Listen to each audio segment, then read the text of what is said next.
11:37, tiempo para acercarnos a algunos aspectos que cultiva Eusko Ikaskuntza. Juan Aguirre, Egunon. Egunon, Quique. El vino como protagonista en esta jornada.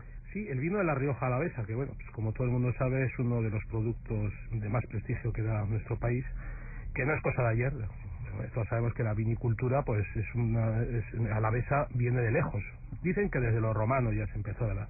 Lo que no es tan conocido, un aspecto, por lo menos por mí, no era tan conocido hasta recientemente, es ese momento trascendental que se produjo en el siglo XIX cuando el vino, que era algo artesanal, un producto de pequeño comercio, dio un salto de gigante, se convirtió la producción en una producción de tipo científico, saltó a los mercados internacionales y entró pues en la modernidad con el marchamo de calidad que hoy se le reconoce, ¿verdad? Desde luego.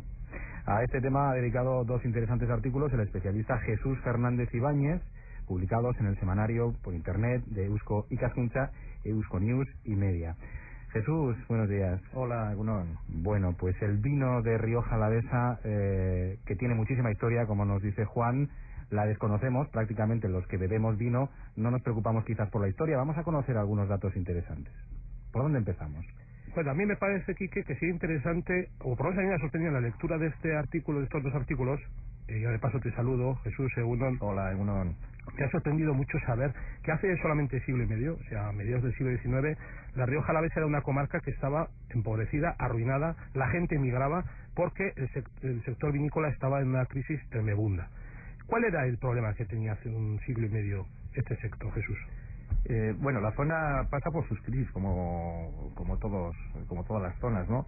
Pero no es una zona pobre ni estaba tan arruinada, vamos a decir, puesto que todas las construcciones, tanto civiles como religiosas, pues son del 16, del 17, de principios del 18, y en esas construcciones el vino tiene un protagonismo de más de la mitad de los ingresos. Pero sí es verdad que a mitad del 18 empieza una crisis paulatina que se va acentuando muchísimo a la entrada del 19, y todo el 19 es una crisis del sector vinícola importante.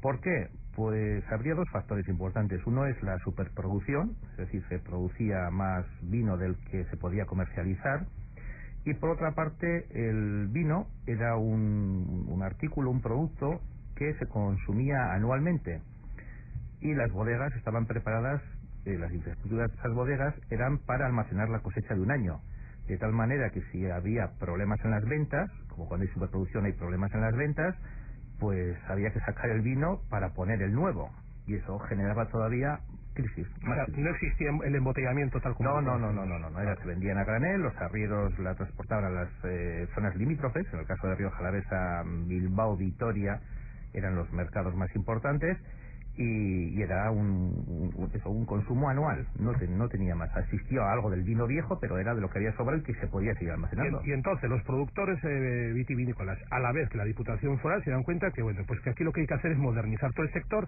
y aplicar los modernos métodos que se estaban desarrollando en ese momento en Burdeos, ¿no? Que era un poco la zona puntera y que nos llevaba a una cierta ventaja tecnológica. ¿Cuáles eran estas ventajas del vino de Burdeos respecto al nuestro? Bueno, en Burdeos trabajaba en un sistema de vinificación donde el producto se podía prolongar más en el tiempo, más de un año, sin alterarse, vamos a decir, negativamente. Digo lo de alterarse porque ahora resulta que ese alargamiento es positivo.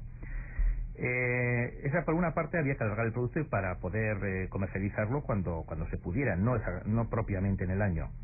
Y luego se buscaba también un vino que se pudiera transportar a mercados más lejanos, es decir, se pudiera pasar de un lugar a otro sin alterarse negativamente. Y en Burdeos tenían esa solución. Entonces ahí estaba un poco el punto de mira de todos los sectores vitivinícolas y de los oficiales. Diputación. Sí. Digo que así fue como llegó entonces aquí Jean Pinot, que es a quien dedicas tu artículo, que se titula, tus dos artículos interesantes, muy interesantes, que se titulan Jean Pinot, el gran padre del moderno vino riojano. Es decir, Jean Pinot es el que importa un poco esa tecnología que acabas de describir a La Rioja, ¿verdad? Exactamente. Que tú defines incluso como una auténtica revolución. Exactamente. ¿En qué consiste esta revolución? Vamos a ver, antes de hablar de Pinot sí habría que mencionar, por justicia, a dos experimentos que se hicieron en Rioja. Uno fue el de Quintano, a finales del 18, un clérigo de la Bastida, que consigue pasar el océano con vino sin alterarse. Y el segundo experimento que se hace a mitad del 19, Luciano Murrieta, que está exiliado en Inglaterra con Espartero, ahí aprende, vamos a decir, la técnica vinícola, y también hace una exportación a la otra parte del Océano Atlántico. Pero son experimentos que quedaron ahí, vamos a decir, y no tuvieron continuidad. El caso de Pinot, pues viene de la mano de la Diputación alavesa. La Diputación, a principios del 19, ve con preocupación el tema de los agricultores de la zona, de Rioja Alavesa. A mitad del 19, en el año 54, monta una granja modelo, donde se van a ir experimentando, donde se van a ir, vamos a decir, formando personas en torno a muchos aspectos agrícolas, pero también agricultura. Y al frente de esta granja modelo hay un señor, Eugenio Garagarza, que está formado en Francia. Entonces tiene perfecto conocimiento de la elaboración de vinos al estilo de Burdeos, que es la zona un poco más puntera. En torno a la década de los 60, hay un diputado, Pedro Egaña, interesado por este tema, que bueno, ve a ver qué solución puede haber a esto. Entonces, lo que se opta es por hacer un fichaje, es decir, traer un técnico, hoy diríamos un enólogo, que conociera bien todo el sistema de vinificación en Burdeos, traerlo a la Rioja Alavesa y ahí organizar con los agricultores experimentos, aprendizaje de elaboración del vino. Entonces, este fichaje lo hacen en la persona de Jean Pinot, que una persona en torno a los 40 años, cuando se le hace este fichaje, vamos a decir, multimillonario hoy en día, puesto que el sueldo era 3.000 francos al año más los viajes, era un sueldo muy gustoso.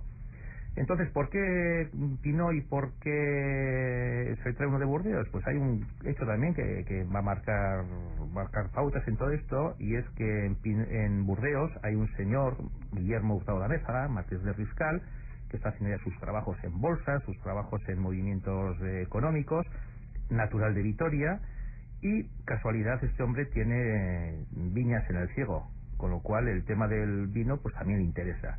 Y ahí hay un tándem entre el diputado general Egaña y Guillermo Hurtado de Amézaga, donde entre los dos pues optan por traer a Pinot a la Rioja Alavesa. Y así, en el año 62, en la cosecha del 62, que era una cosecha bastante generosa, pues empieza a experimentar Pinot con los agricultores de los pueblos, con varios propietarios que se adhieren a este proyecto, empiezan a elaborar algunas barricas, pequeñas barricas, al estilo francés. Posteriormente, estas barricas las llevan a concursos y ganan. Y vamos a decir que la etiqueta que llevan, o la marca que llevan, por utilizar términos actuales, es el Médoc Alavés. La etiqueta que va a rezar desde el año 62 hasta el año 68 va a ser el Médoc Alavés. Y obtienen muy buenos resultados. El problema es que, sin embargo, esto no arraiga. Si esto no arraiga, y hace falta una segunda etapa, porque la Diputación, bueno, no sé si es por la Diputación o porque no hay una infraestructura para llevar a cabo en este momento esta tecnología, y hace falta que posteriormente esto lo retome Marqués de Riscal. ¿Es así? Efectivamente. Como muchos proyectos, hay más voluntarismo que luego resultados o posibilidades de llevarlos adelante. El método que trae Pinot lleva consigo una fuerte inversión en infraestructuras. Es decir, hay que montar bodegas, no al estilo antiguo de tener una cantidad pequeña de vino bajo la tierra, podríamos decir, sino de instalar pabellones importantes subterráneos para mantenimiento de temperatura, pero para poder apilar barricas. Es decir, las bodegas antiguas no valían, había que hacer nuevas infraestructuras. Pongamos a finales del 19 a hacer este tipo de... Claro, no había dinero, ¿no? No había dinero, o sea, muy poca gente podía participar. Y luego también, desde que empezó Pinot, pues la gente era un poco recelosa. Dejó una parte de la cosecha para hacerlo a ese estilo, la otra al estilo tradicional, y mucha gente se fue enfriando.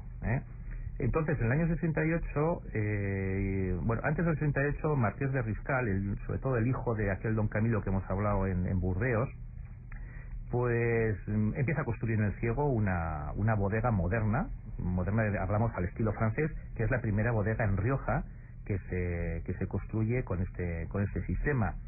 Y ahí empieza a elaborar su vinificación, y cuando el año 68 Pinot rescinde el contrato con Diputación, pues Marqués de Riscal se queda con... Claro, lo ficha para sus bodegas. Para sus bodegas. Y desde ahí empieza una andadura de Pinot de 21 años en el Ciego, con Marqués de Riscal, e intentando mejorar, bueno, ya vinifican toda la cosecha al estilo francés, son los únicos que comienzan vinificando todo el estilo francés. A finales del 19 ya empiezan otros grupos en la zona de Aro y en otros sitios también de Rioja Alavesa, pero vamos a decir que el inicio está ahí con Pinot. Un detalle que me resulta muy chocante, Jesús, en su trabajo ha sido que se revolucionó también, esta tecnología revolucionó también el oficio del tonelero, porque el tonelero hasta entonces no era concebido igual, ¿no? Es a partir de Pinot cuando se empiezan a construir barricas ya de una manera diferente, con otras dimensiones, etcétera, y bueno, incluso se creó una escuela de tonelería. Efectivamente. Pinot aporta muchas cosas, no solamente el tema de vinificación, con el tema de espalillado, de trasiegas, envejecimiento en barricas, bordelesa, etcétera. Hace una revolución importante en la viticultura, es decir, en el sistema de plantación, en el sistema de trabajos sobre la planta, y luego el apartado del cubero pues es importante, o sea, de los toneleros es importantísimo. Hasta ahora los que construían los toneles donde guardar el vino eran los cuberos, sobre todo provenientes del mundo de la sidra de Vizcaya y Guipúzcoa, que hacían unos recipientes en madera de 200, 300 cántaras, es decir, 2.000, 3.000, 4.000 litros, que tenían que acondicionarlos al hueco subterráneo, y de ahí el refrán, a ojo de buen cubero. Sí. Y con la llegada del sistema de Pinot, la demanda que hay es toneles de 225 litros, los toneles bordeleses. Entonces, claro, el problema es que se necesita una cantidad de toneles, pero no hay toneleros. Pinot conocía el oficio de tonelero, y el hijo que vino con él, el ciego, Carlos, era también tonelero. Trajeron a alguna persona como Bachelot, que también se ha fijado en el ciego, y ahí no les quedó otro remedio que montar en Marqués de Riscal una escuela de tonelería, un taller de tonelería. Y es importante eso pues porque de ese taller, que es el primero que se hace en Rioja sobre los toneles, nacen personas tan importantes como Justo Murúa, que luego monta todo el tema de tonelería Murúa, que ha sido una de las más importantes en Rioja, y unas generaciones de los Gómez, los Sáez, los Pardo, y todos ellos son generaciones de toneleros formados ahí, en Riscal, con Pinot. Es el origen de las explotaciones vinícolas de Rioja Alavesa, un proceso que ha llevado a este vino que conocemos hoy en día y que es admirado en todo el mundo. Ya saben, cuando tomen una copa de Rioja, acuérdense de Jean Pinot, el gran padre del moderno vino riojano. Hay 2 artículos de Jesús Fernández Ibáñez que se pueden leer libremente en Eusknews y Media, semanario cultural de Eusko y Cascuntza en internet. Juan Aguirre, gracias por estar con nosotros una semana más. Que ricasco, agur.